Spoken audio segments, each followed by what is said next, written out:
Well, a very good morning to those tuning in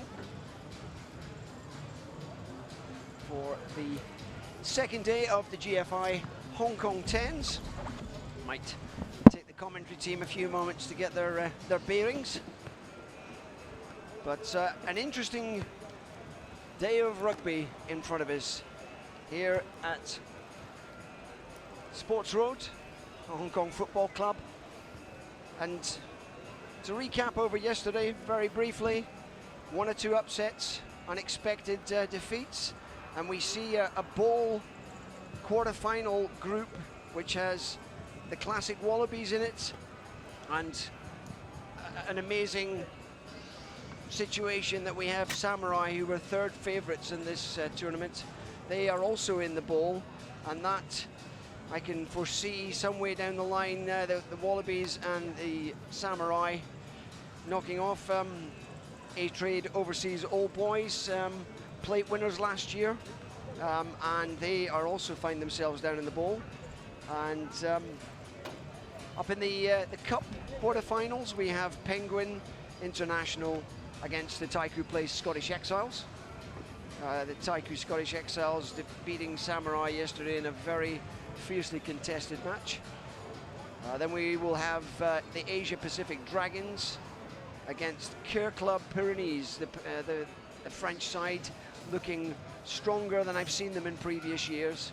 Then we have UBB Gavacal, who surprised everyone and topped their group against the Project Waterboys, the players from Scotland who performed well. You watched a lot of the rugby yesterday, Robin. Which teams impressed you the most? Yeah, hi Russ, morning, and welcome everybody to the rugby at 10s here at the GFI 10s in Hong Kong. Yeah, I must admit, there were a couple of teams that stood out for me.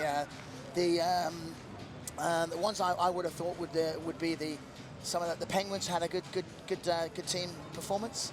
The APDs, they came into the game a little bit later on, but they found their form later on in the day. But they're looking for a place in the cup rounds.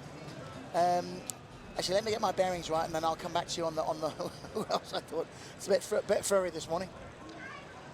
So we have the first bowl quarterfinal, which features the CRFA Gladiators against the Irish Vikings. The CRFA side, Chinese development side, and they have progressed over the course of yesterday. So the kick-off, and ball immediately for the Irish Vikings. And there's Mark Agnew. And into touch is Ollie Brosnahan. So it's a very good morning for rugby here at Sports Road. The weather conditions not overly hot and humid, and the sun a little bit masked with the haze coming over the hills surrounding the stadium, and that line out doesn't work very well for the Gladiators. So we will have a scrum, the first scrum of the day. The Irish Vikings, big powerful pack, and it will be interesting to see if the Gladiators can compete with this big Irish pack. Good steady scrum, ball out the back, kick ahead, and the chase, and there's lots of space out wide, but the ball doesn't sit very nicely, and forced into touch.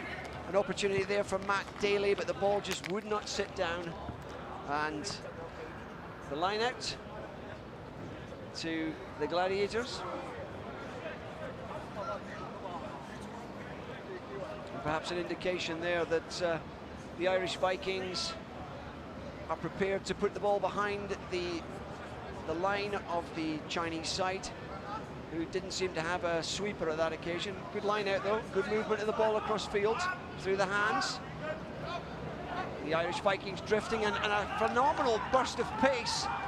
Absolutely flying run there by Gao Yan Hao. Pulled to ground.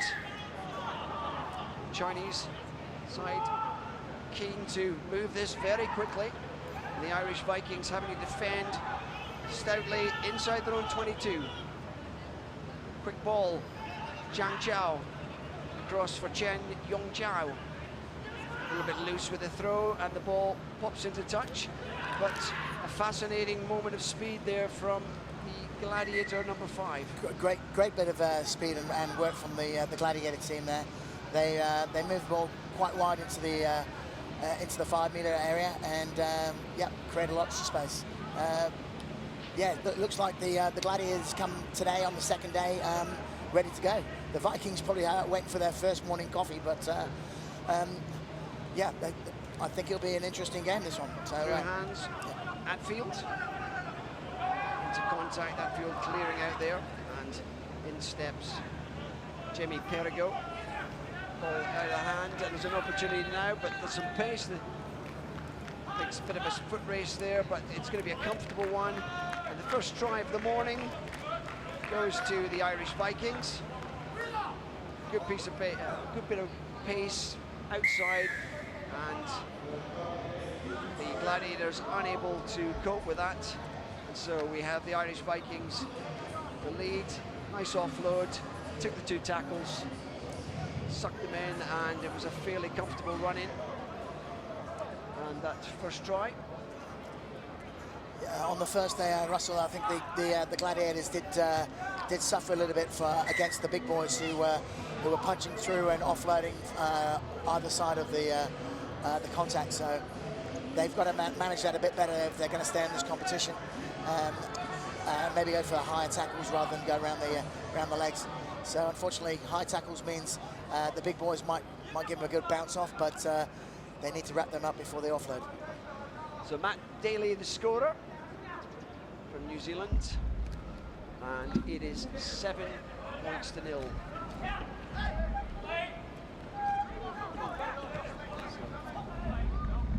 Liu putting that through the hands, but it's been lost rather carelessly. Pulled to ground is Mark Agnew.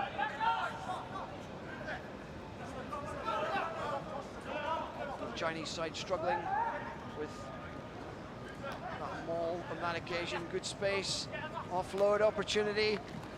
Got to offload, and it looks like it will be successful.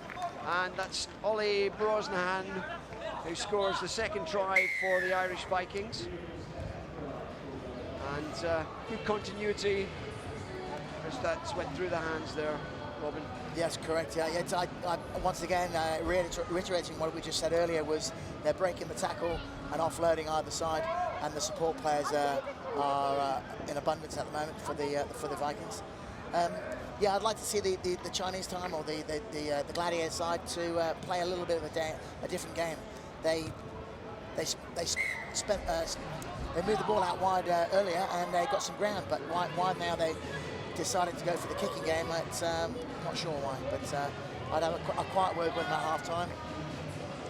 Maybe before half-time if I was the coach.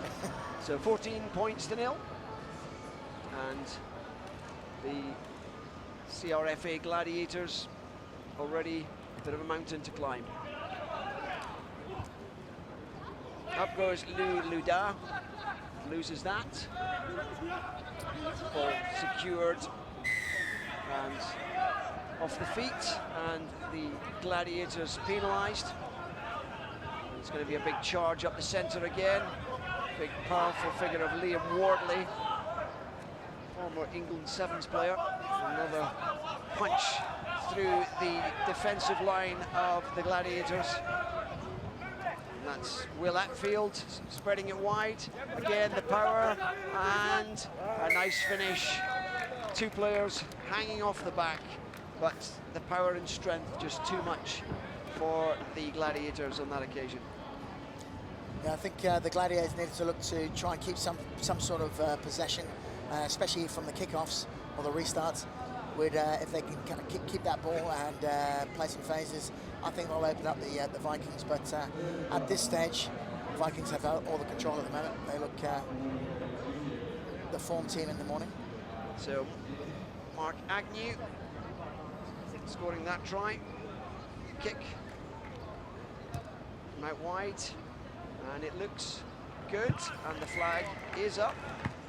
So 3 converted tries and a comfortable first half so far from the Irish Vikings, a side that traditionally very strong, features generally in the bowl tournament, but disappointing yesterday. The quality has gone up in most of the sides, and the Irish Vikings suffered from that. And a good steal by number 3, Zhang Zhao. Got a good body position there and earned the penalty. Yeah, the Gladiators are looking for ball retention, but once again, the strength and power of the Viking side is causing some problems with the Gladiators. And the choke tackle turns the ball over for the Irish Vikings. It's important when they go into these their contact situations that they have the option of either staying up and moving forward or going down to ground. You don't want to get caught in that choke tackle, as you just said there, Russell. Yes, it is a decision that has to be made very early. Good tackling there, the 11 on the 11, Feng Wenru.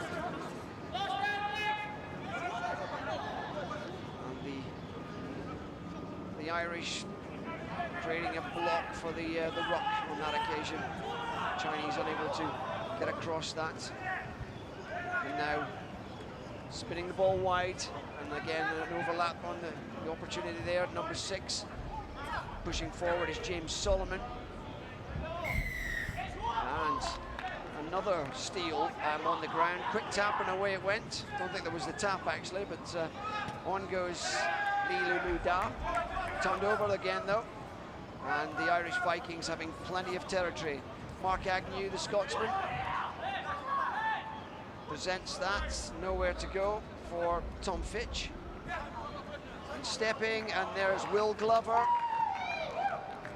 And Will Glover scores the 4th try for the Irish Vikings. Eventually. He hasn't put the ball down yet, but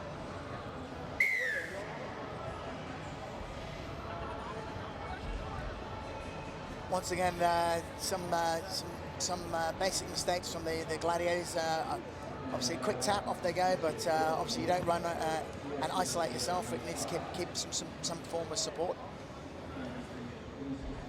That could come about by changing your direction, changing the angle of your run, rather than just going straight into a contact situation. So, half-time in the first of the bowl quarterfinals, and the CRFA Gladiators comfortably ahead in this match against the Irish Vikings. So Russ, it's the Irish Vikings that are. What did I say? early morning, Russ. Irish Vikings are comfortably ahead over these Gladiators and Vikings. Gladiators and Vikings. Yeah, we can't be excused at this early hour. Yeah, we do need some sensible names, don't we? Gladiators, Vikings, what's going on? But I think we get the gist.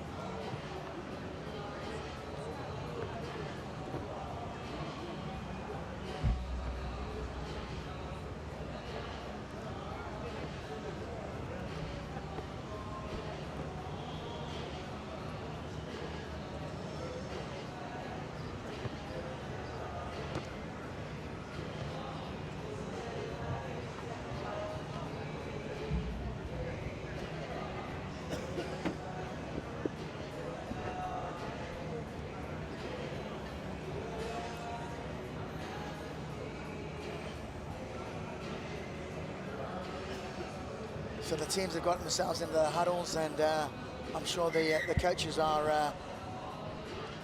Some footage in the background there of the ladies who will be appearing. The Hong Kong Football Club Ice ladies will be playing a friendly match against the ladies from Laos, and that comes up at 11:50 this morning after the 4th bowl quarter-final.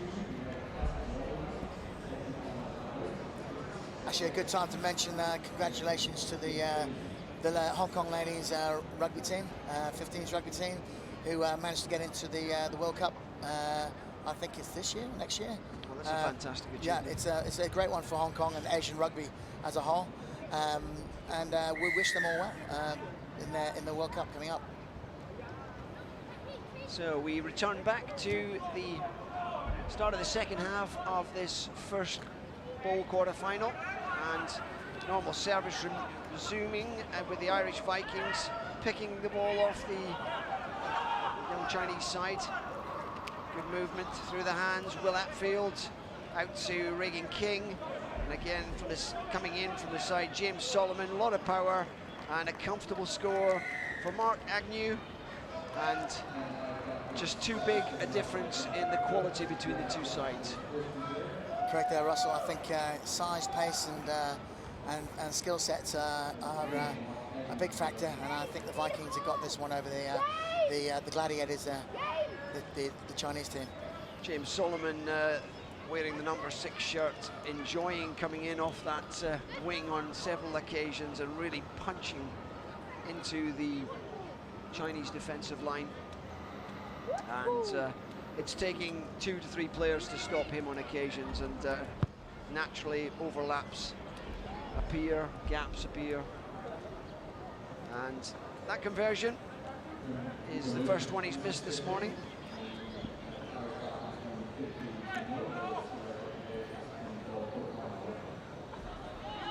So 33 points to the Vikings and 0 to the Gladiators.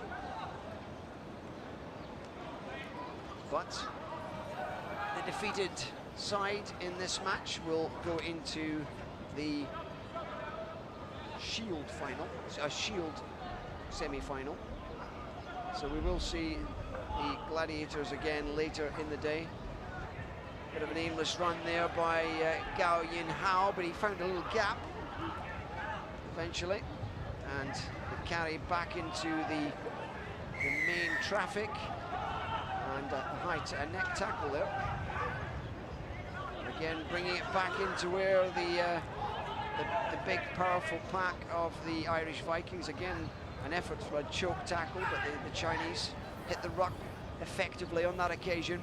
But again, bringing it back to the big tacklers, punching their way through. But this time, a bit of a gap, and now the opportunity, and looks like we are going to see the first score for the CRFA Gladiators, and there was persistence there. They kept the ball, they kept punching in a certain area and found a gap eventually, and the pace from Liu Jiankui is good enough for a score.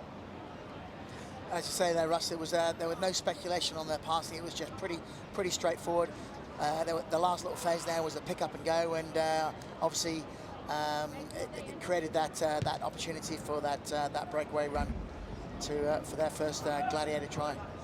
So the conversion is waved away, somewhat shanked, and didn't really threaten the posts, that one. So that will perhaps raise the spirits of the Gladiators, and perhaps we might see another try here. We need to put pressure on the Irish Vikings early, but again, there's a couple of missed tackles, popped up by Bryn Templeman, and away goes the Ollie Brosman. Good tackle on that occasion. Gave away some size there, but managed to get the tackle down, and it's been turned over, and they're looking for an overlap on the near side here. And that's a good advantage. And it looks as if it's going to be no chance of catching this player. Number 10 is Jiang Liwei, and after a very barren first half, we now have 2 tries for the CRFA Gladiators. Again, an overlap, but he didn't need any help, and that is the speedster in the side, and good finish. It was a good finish, and well done. Well done the referee for the advantage there, and allowed the Gladiators to play the opportunity to carry on playing, even though there was a knock-on. So, 33-12. It's probably beyond the Gladiators to get all the way back into this, but 2 tries in the last 2 minutes. Although, again, caught in a choke tackle and moving backwards at some speed. The referee penalising for not rolling away. Oh, actually not releasing the ball, it seems. Well, it looks like the maul was called fairly early there, because that can only say that must have been a maul then called, and that's why it's gone to ground. And it did start as a maul, but maul became a bit ugly on that occasion. Yeah, I think also with the Gladiator team, I think they need to change the point of attack. Try not to be too obvious and go into the faces of the opposition, otherwise they will get held up. They're looking for the branches of the tree rather than the tree trunk, personally. Wise words. So in the contact there, Liu Da. Again, an infringement by the Gladiators, and that will give a bit of breathing space to the Irish Vikings and an opportunity to take some territory. Solid thump. And there's a sizable advantage looking at the Irish Vikings. They've got a number of players who are well over 6 foot, and I think there's a lot of power in amongst that Irish Viking side, and I suspect we might see them going somewhere in this bowl tournament. Yep, and they're looking at the spreadsheet. They have a considerable amount of experience on the pitch here with the Vikings. England 7s, Newcastle University, Manawatu Academy, to name many other different areas or different countries of high quality rugby. So Tom Fitch got snagged, and James Solomon's having to do some work in close areas, but again the ball's been turned over. There's an overlap and an opportunity here. Ooh, no arm tackle there on that occasion. Didn't come to anything. Matt Daly not really making much of a tackle effort there, but we've now got 3 tries for the CRFA Gladiators, and quite a comeback. Though the Irish side might be taking it a little bit easy. So difficult conversion. Right footer kicking from the awkward side. And it spins away wildly, not even getting anywhere near the posts on that occasion. That's one thing we have seen, the number of players who are designated kickers, quality has not been particularly good with the drop ball, the drop kicks. The drop kick, no, yeah. It is an integral part of the game, as we just started that, as you mentioned there, Russell, obviously with the restart. If you can nail your drop kicks on the restarts, and obviously get the extra 2 points on the after a try, then it's half the battle bit, to be honest with you. So the restarts are key, especially obviously getting the 2 points is important. Very good breakdown by the Gladiators, who threw a lot of players into that ruck and got the reward eventually. And one or two of the Irish Vikings looking a little weary. Liam Wardley particularly, the veteran, and the team manager, if I'm correct. And Liam Wardley has been turning out at this tournament for many years and still competing. But here we go, the Chinese have taken the ball around the scrum, and there's an opportunity, comes across the line again. 12 is Ma Chong, who's now been caught, and so the ruck starts, diving over the top. Solomon Chinese get the opportunity and a good step and a good run, and it looks like we're going to have a fourth try, this time Shan Chang-sun, and a fine score. And now a little bit of haste coming into this now from the Chinese side. I was going to say, I think the Vikings need to be a little careful here. I think they look like they've switched that button to off, and they're letting the Chinese or the Gladiator side to come through and take some easy tries. So Shan Chang-sun scoring for the Gladiators. Again, the drop kick is poor, and that's a repeat of the